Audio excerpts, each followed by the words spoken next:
to the flag of the United States of America, and to the republic for which it stands, one nation, under God, indivisible, with liberty and justice for all. Almighty and everlasting God, who presides over all things in heaven and earth, come and preside over these deliberations, so that those that make the decisions may be guided by your wisdom. Welcome to the April 8th work session. We have three resolutions on the council's agenda. First is temporarily suspending the ordinance pertaining to the open consumption of alcoholic beverages for the Fine Arts Fiesta. Another one, suspending the ordinance pertaining to the open consumption of alcoholic beverages for Rock in the River. And then a resolution celebrating Earth Day, April 22nd, 2025. Any questions? Mayor? Yeah.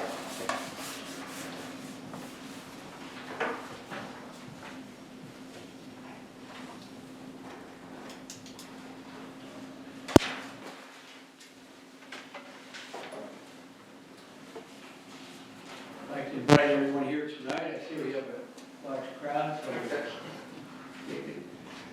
yeah. Good evening, everyone. Just a few resolutions. Reappointing Patty and Barsky to the traffic committee. She's been on it several different committees, and she's wonderful. She makes all the meetings, and she's very productive.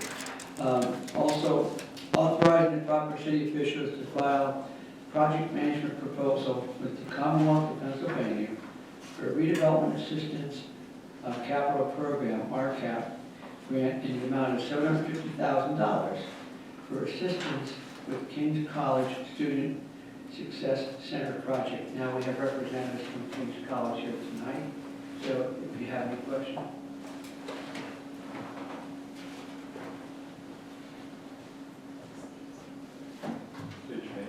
Good evening, folks. My name is Tom Butchko.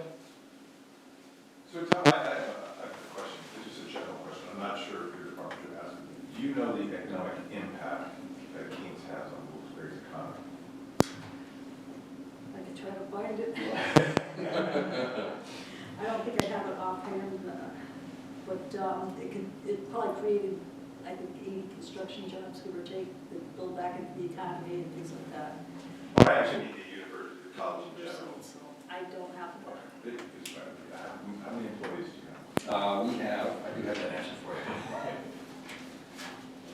So on the employee side, we have 512. That's 351 that are full-time regular, 161 part-time and temporary. In addition to that 512, we also employ 222 students throughout the year. And how many students do you have? We have about 1,900 is our student population. Do you know the ratio of living in campus and dormitories as opposed to commuting from home? About 46% live on campus. Wonderful. I cannot imagine Wilkes-Barre without the good economic impact that your college would be to the city. Any other questions? Just, can you just give us a brief overview of what this is going to be for? Sure. So the project is actually renovating the first floor of our Corrigan Library to create a student success center. And what that is basically going to consolidate the services that our students need to be successful all in one particular location. So it's a one-stop shop basically. So that would include our academic skills center, our tutoring center, writing center, academic advising, and our Casey Pathways groups who supports some individuals that need some additional help and support. So basically this is somewhere that our students can go to one particular place on campus. It's centralized right in the heart of campus, and they can be assisted by any one of those or all of those departments all at the same time.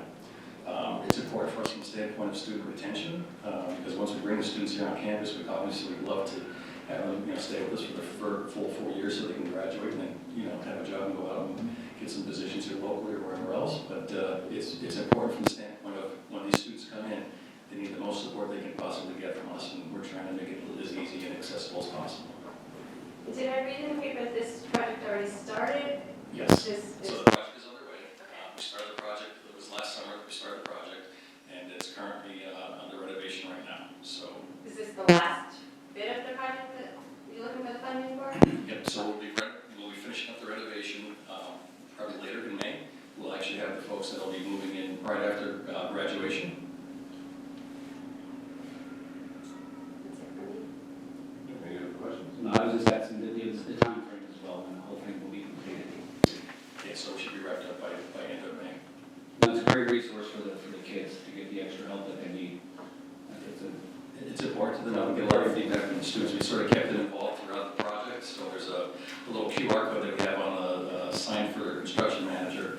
The students can go and see the progress visually with video of how we're doing, so we're getting a lot of positive feedback. My daughter's currently looking into colleges, Kings is one of them, and that's a great resource that we have. Thank you. Any questions? Any comments?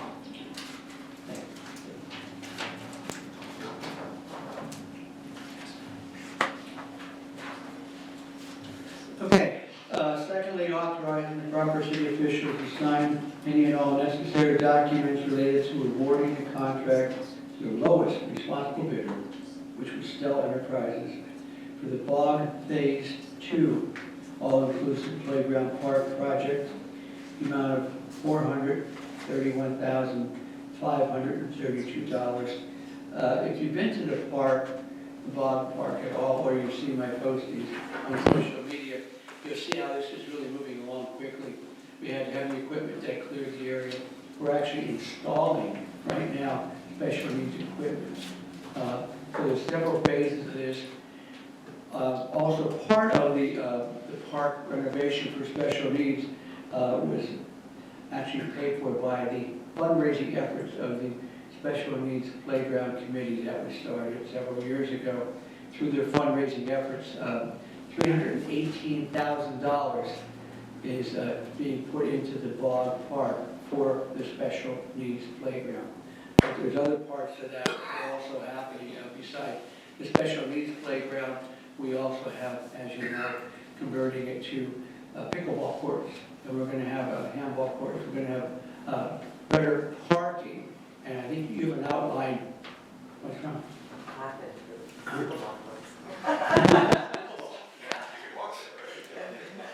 6 courts, Kathy. But yes, and our city clerk is now a pickleball enthusiast, so I'm hoping that council will approve this.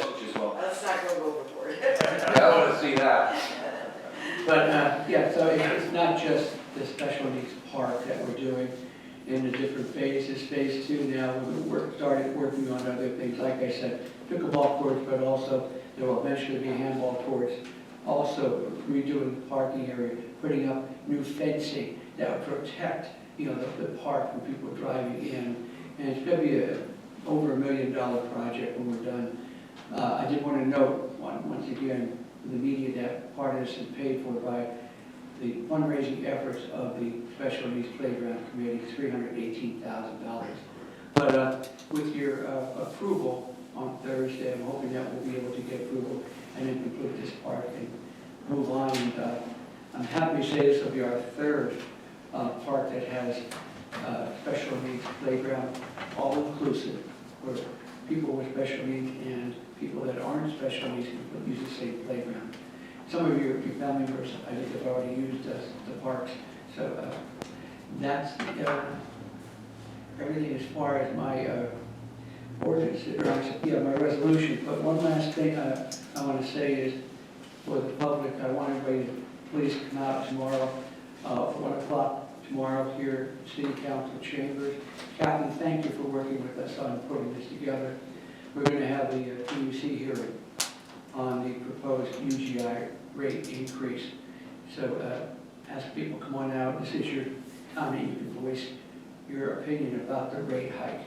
Okay, so they'll be here at 1 o'clock, and they'll be here to hear people and listen to what your comments are. So to the public, I ask you please come out. And we wrote a letter to the PUC asking them to hold a meeting in Wilkes-Barre, and they accepted our offer. So we're very proud to have a meeting here in Wilkes-Barre tomorrow. Any questions? I do. So back to this special needs fund. You said part of it's being paid by the fundraiser, the rest is grant? That's what I said. Is the rest of the project being funded by grant money? Okay. And then, did we get a bid sheet on that? Yeah. Thanks. Do you want me to Did email you get a bid sheet? No, we did. It was the lowest responsible bidder, which was Stell. Can I get the bid sheet? Would you like a bid sheet? I would. I would be happy to have Joyce prepare one and get send one to you. Thank you.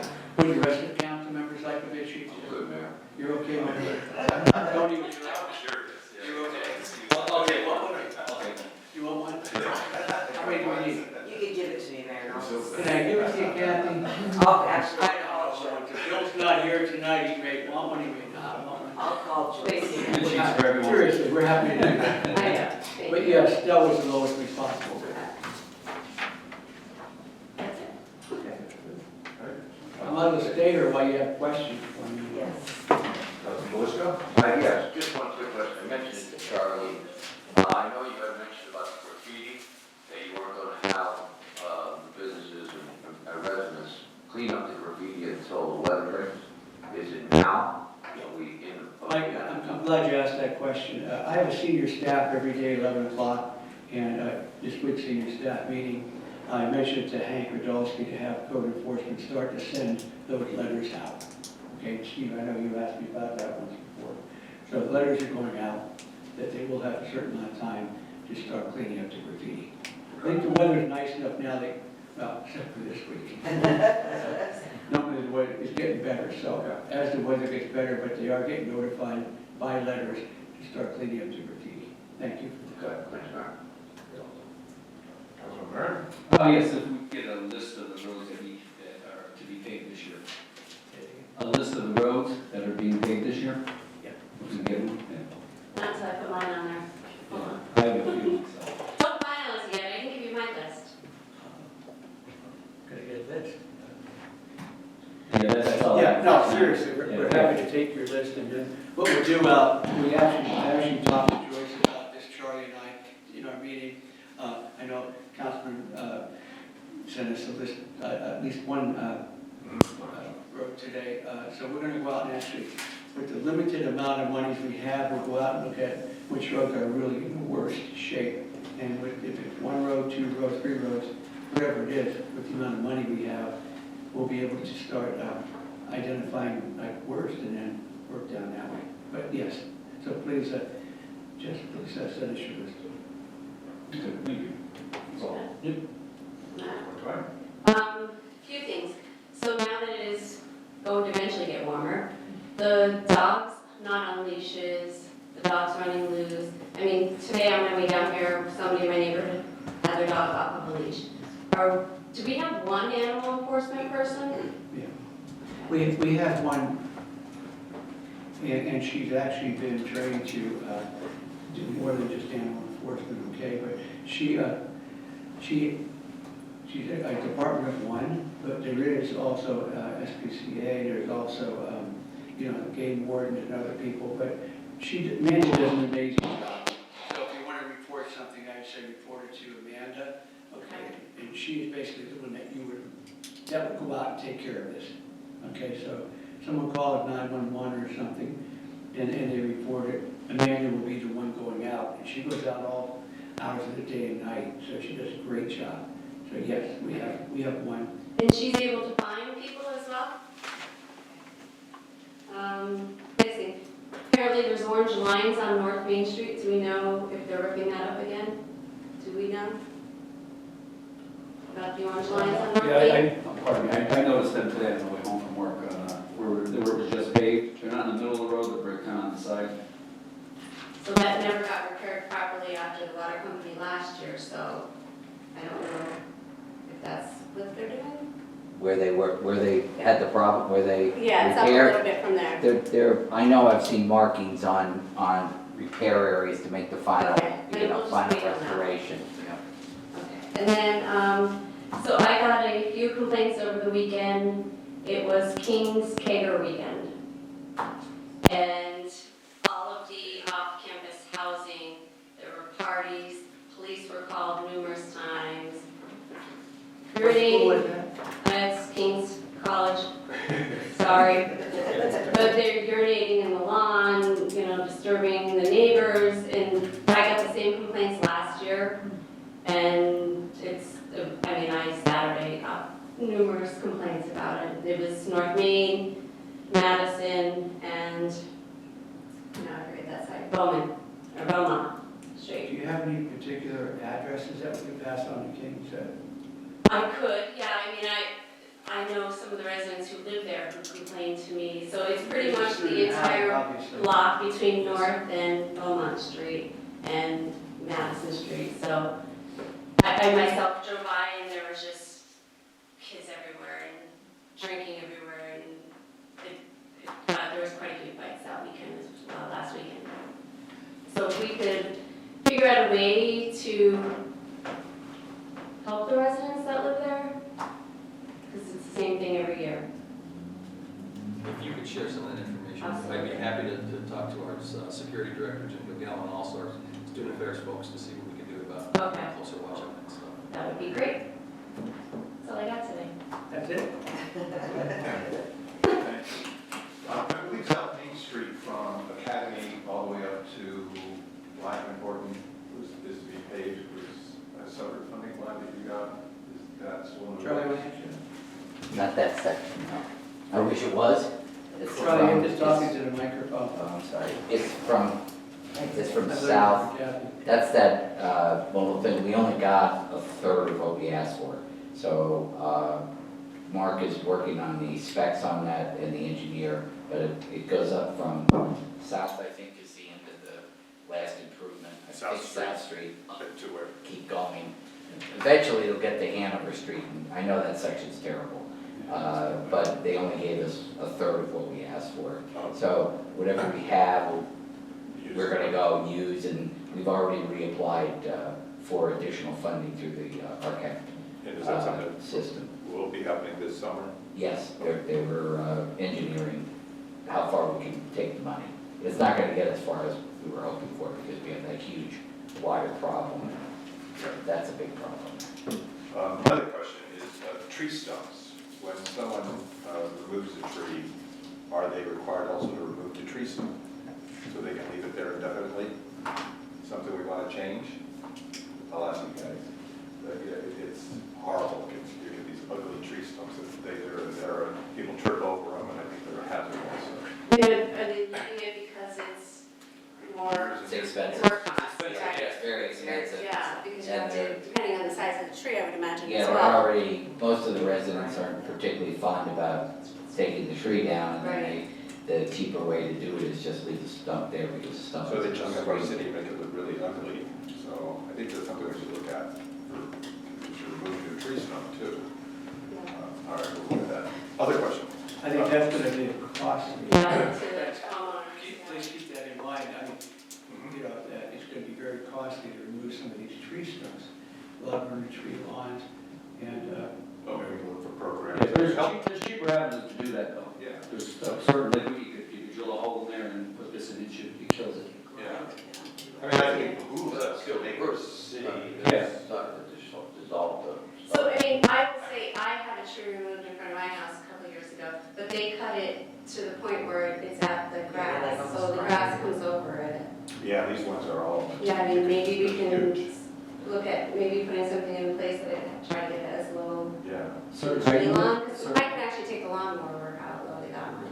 These ones you can't, you would ruin your lawnmower. Yeah, you could do that. Well, I think it behooves us to beautify the city as much as we possibly can.